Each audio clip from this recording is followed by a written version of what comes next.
You don't just get over a narcissist. You don't just wake up one morning, stretch your arms, and suddenly feel free. You carry them with you, not because you want to, but because they planted themselves in your mind like a shadow you can't switch off. Their voice echoes in the back of your head.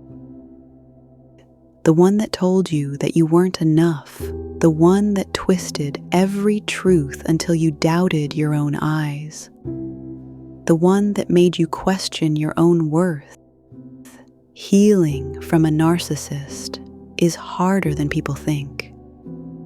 And if you're listening right now, it means you survived the kind of war most people will never understand. People will ask you, why don't you just move on? They don't understand why your heart still aches for someone who broke you. They don't understand why you replay the good memories, why you wonder if maybe you were the problem, why you feel guilty for leaving. They don't understand why a single text message or even just seeing their name can pull you back into the darkness you fought so hard to escape. Because narcissistic abuse doesn't end when they're gone. It lingers. It rewires your brain. It silences your voice. It makes you forget who you are.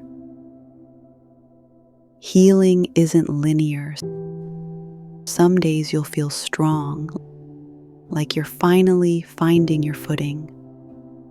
Other days, you'll collapse onto the bathroom floor and cry so hard your body shakes, wondering if you'll ever feel normal again. That doesn't make you weak. That makes you human. The world says, just move on. But the world doesn't see the nights you stay awake, replaying every argument, trying to make sense of the madness.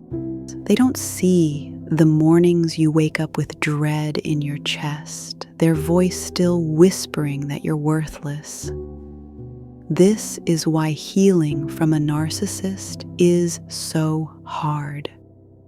Because you're not just healing from heartbreak. You're healing from psychological warfare. No one tells you the truth about recovery.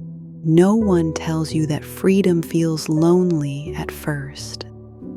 That silence after chaos is deafening. That peace feels like emptiness because you've gotten so used to surviving in a storm. No one tells you that you'll crave the very pain that destroyed you because your nervous system learned to call it love. That you'll miss the intensity, the drama, the cycle of cruelty and affection because it became your normal. Healing means teaching your heart that love isn't supposed to feel like fear. That trust doesn't require walking on eggshells. That affection doesn't come with strings attached. That your worth is not something another person can measure. It takes time. More time than you want. More time than the people around you understand. You'll lose patience with yourself. You'll ask, why am I not healed yet? You'll think, maybe I'll never be free. But hear me.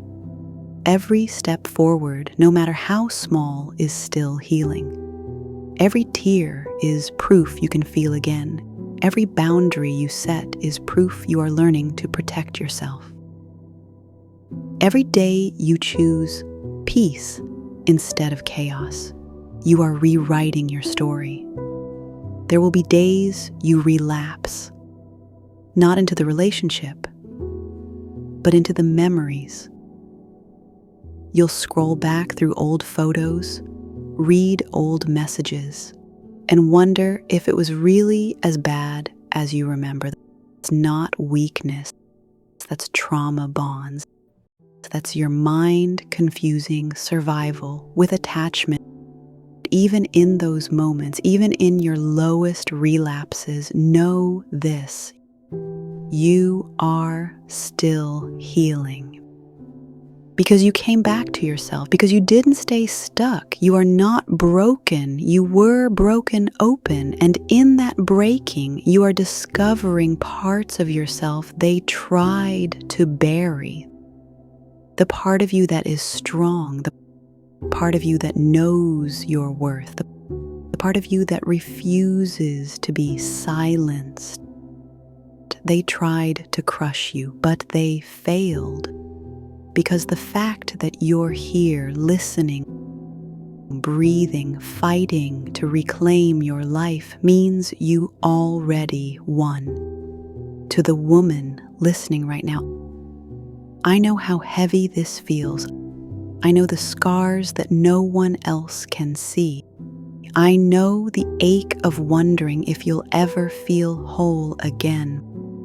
But I also know this: the flame inside you didn't die. It flickered, it dimmed, but it never went out. That flame is guiding you home to yourself. One day you'll wake up and realize their voice no longer echoes in your mind. One day you'll laugh without guilt. One day love will feel safe again. Until then, take it one breath at a time, one day at a time. And remember, healing from a narcissist is not easy, but it is possible. And you, right now, are living proof. This is Her Flame Won't Die. If this message spoke to you, subscribe and join a community of women who rise from the ashes together, because your healing is your power and your flame will never die.